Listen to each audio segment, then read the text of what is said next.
Vision उस समय भी आत्मनिर्भर भारत का था, मेक इन इंडिया का था।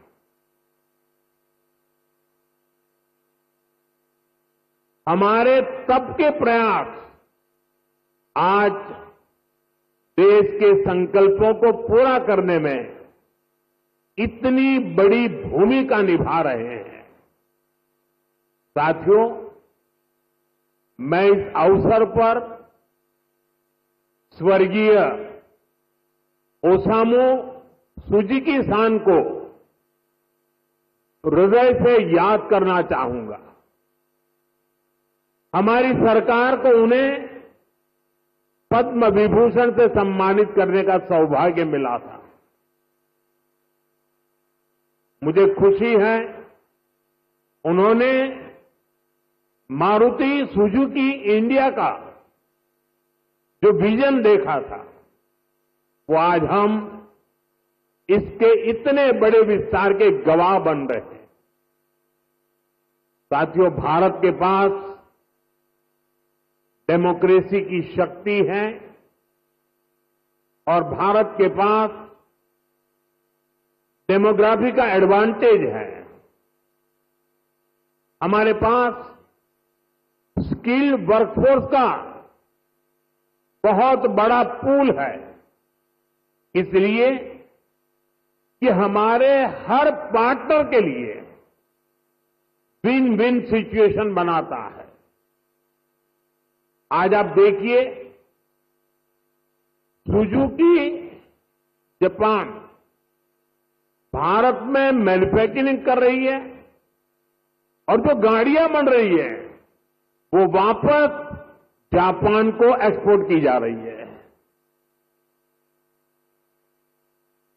ये जापान और भारत के रिश्तों की मजबूती तो है ही, भारत को लेकर ग्लोबल कंपनियों के भरोसे को भी ये आपके सामने प्रस्तुत करता है। एक तरह से मारुति सुजुकी जैसी कंपनियां मेक इन इंडिया की ब्रांड एम्बेसडर बन चुकी है। लगातार 4 साल से मारुति भारत की सबसे बड़ी कार एक्सपोर्टर है। अब आज से ईवी एक्सपोर्ट को भी उसी स्केल पर ले जाने की शुरुआत हो रही है। अब दुनिया के दर्जनों देशों में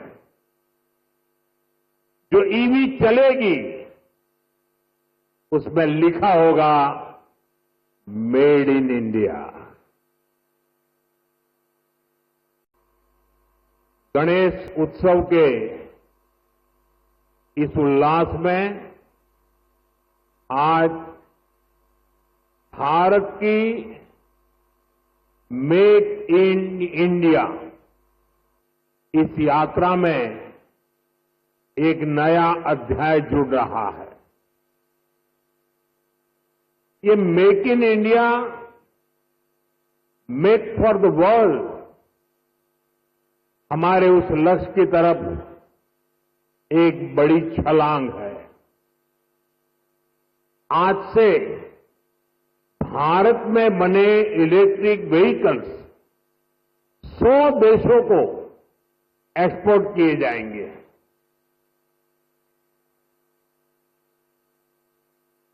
साथ ही आज हाइब्रिड बैटरी इलेक्ट्रोड मैन्युफैक्चरिंग भी स्टार्ट हो रही है।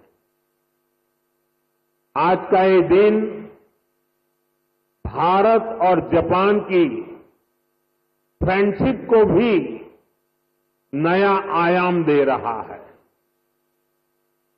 मैं सभी देशवासियों को, जापान को, सुजुकी कंपनी को बहुत बहुत बधाई देता हूं।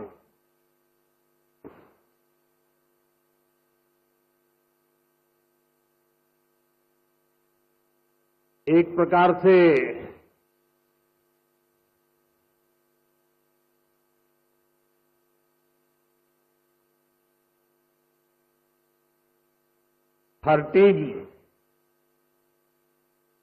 टीन एज का आरंभ होता है और टीन एज पंख फैलाने का कालखंड होता है, सपनों की उड़ान भरने का कालखंड होता है और टीन एज में ढेर सारे ख्वाब उभरते हैं। एक प्रकार से पैर जमीन पे नहीं होते हैं टीन एज में। मुझे खुशी है कि आज मारुति टीन एज में एंटर कर रहा है।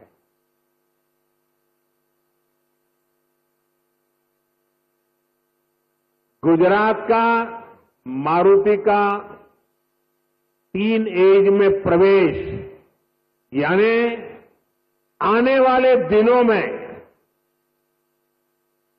मारुति एक नए पंख फैलाएगा, नए उमंग और उत्साह के साथ आगे बढ़ेगा, ऐसा मेरा पूरा विश्वास है।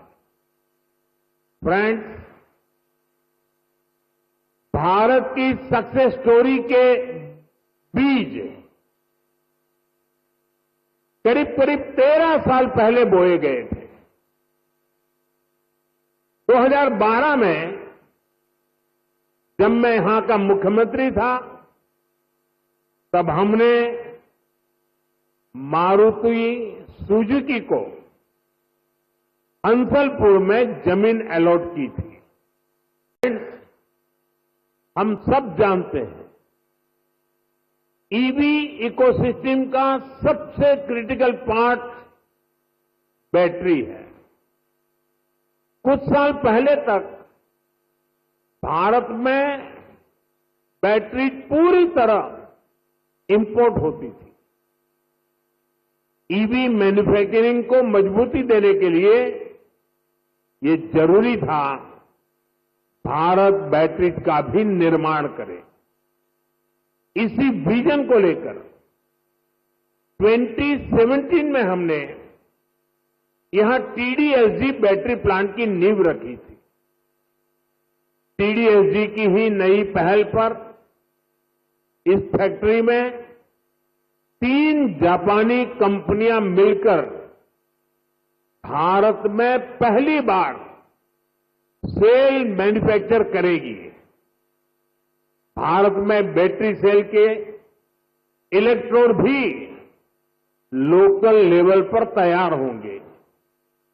ये लोकलाइजेशन भारत की आत्मनिर्भरता को नई शक्ति देगा। इससे हाइब्रिड इलेक्ट्रिक व्हीकल्स के कारोबार में और तेज गति आएगी। मैं आपको इस ऐतिहासिक शुरुआत के लिए अपनी अनेक अनेक शुभकामनाएं देता हूं। साथियों, कुछ साल पहले उस समय तक ईवी को केवल एक नए ऑल्टरनेट के तौर पर देखा जाता था, लेकिन मेरा मानना रहा है ईवी कई समस्याओं का ठोस समाधान है।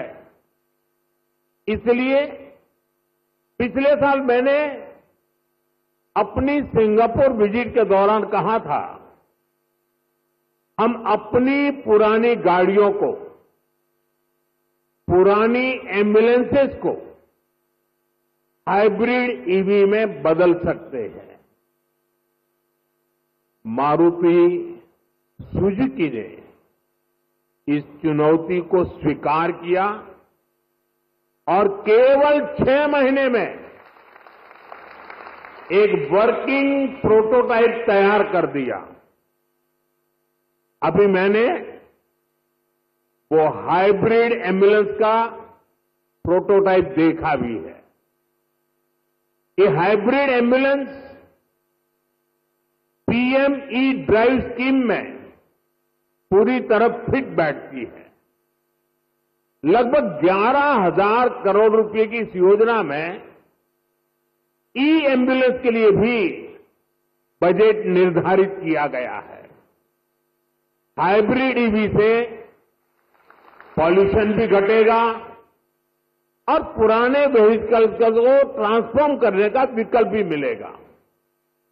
साथियों, क्लीन एनर्जी और क्लीन मोबिलिटी ये हमारा फ्यूचर है। ऐसे ही प्रयासों से भारत तेजी के साथ क्लीन एनर्जी और क्लीन मोबिलिटी का एक रिलायबल सेंटर बनेगा। साथियों, आज जब दुनिया सप्लाई चेन डिसरप्शन से जूझ रही है, ऐसे समय में लगता है कि भारत ने पिछले दशक में जो नीतियां बनाई वो देश के कितने काम आ रही है। 2014 में जब मुझे देश ने सेवा का अवसर दिया, उसके बाद से ही हमने इसकी तैयारी शुरू कर दी थी। हमने मेक इन इंडिया अभियान शुरू किया। ग्लोबल और डोमेस्टिक मैन्युफैक्चरर्स दोनों के लिए देश में अनुकूल वातावरण बनाया। भारत में मैन्युफैक्चरिंग एफिशिएंट और ग्लोबली कॉम्पिटिटिव हो, इसके लिए हम इंडस्ट्रियल कॉरिडोर्स बना रहे हैं। हम प्लग एंड प्ले इंफ्रास्ट्रक्चर बना रहे हैं, लॉजिस्टिक पार्क्स बना रहे हैं। भारत कई सेक्टर्स में मैन्युफैक्चरर्स को प्रोडक्शन लिंक इंसेंटिव का बेनिफिट भी दे रहा है। साथियों, हमने कई बड़े रिफॉर्म्स के जरिए इन्वेस्टर्स की पुरानी कठिनाइयों को भी दूर किया।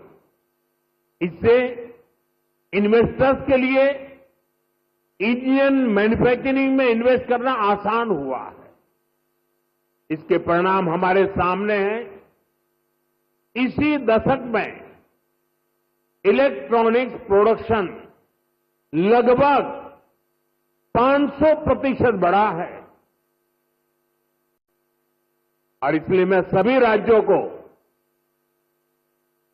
निमंत्रण देता हूं कि आइए रिफॉर्म की स्पर्धा करें, गुड गवर्नेंस की स्पर्धा करें, प्रो डेवलपमेंट पॉलिसी की स्पर्धा करें और हम 2047 विकसित भारत बनाने के लक्ष्य को तेज गति से पार करने में अपनी भागीदारी सुनिश्चित करें। फ्रेंड्स, भारत यहीं पर रुकने वाला नहीं है। जिन सेक्टर्स में हमने बेहतर परफॉर्म किया है, हमें उनमें और बेहतर करना है। इसके लिए हम मिशन मैन्युफैक्चरिंग पर जोर दे रहे हैं। आने वाले समय में हमारा फोकस फ्यूचरिस्टिक इंडस्ट्री पर होगा। सेमीकंडक्टर सेक्टर में भारत टेक ऑफ कर रहा है। देश में इसके 6 प्लांट्स तैयार होने वाले हैं। हमें सेमीकंडक्टर मैन्युफैक्चरिंग और आगे लेकर जाना है। साथियों, भारत सरकार ऑटो इंडस्ट्री के लिए रेयर अर्थ मैग्नेट की शॉर्टेज से जुड़ी कठिनाइयों के प्रति भी सजग है। इस दिशा में देश के सामर्थ्य को बढ़ाने के लिए हमने नेशनल क्रिटिकल मिनरल मिशन भी लॉन्च किया है। इसके तहत देश में अलग अलग जगहों पर 1200 से अधिक खोजी अभियान चलाए जाएंगे, क्रिटिकल मिनरल्स को तलाशा जाएगा।